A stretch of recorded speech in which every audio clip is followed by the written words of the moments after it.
एक बार की बात है। एक आदमी था जो अपनी फैमिली के साथ बहुत ही खुशी से रहता था। उसकी फैमिली में उसकी वाइफ और उसकी 5-6 साल की एक बेटी थी। तो उस आदमी ने अपने बेटी के बर्थडे पर अपने परिवार के लिए एक नई कार खरीदी।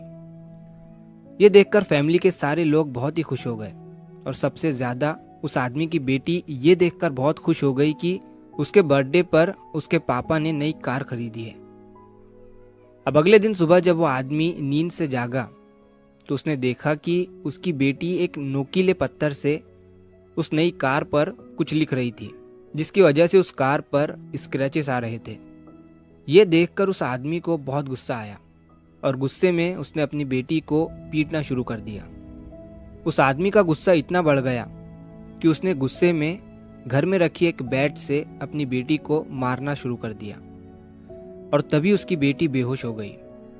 ये देखकर उस आदमी को रियलाइज हुआ और वो होश में आया। उसने अपने हाथ में की बैट को फेंका और अपनी बेटी को उसी कार में अस्पताल लेकर गया। अस्पताल जाने के बाद पता चला कि वो बच्ची मर चुकी है।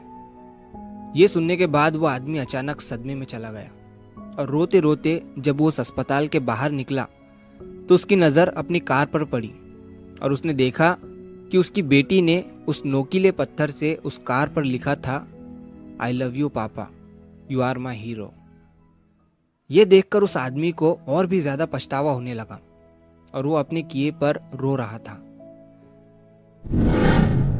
दोस्तों, इस छोटी सी कहानी से हमें ये सीख मिलती है कि चीजें जो है ना वो जिंदगी में आती जाती रहती है, लेकिन इंसान एक बार गया तो वो दोबारा नहीं आ सकता।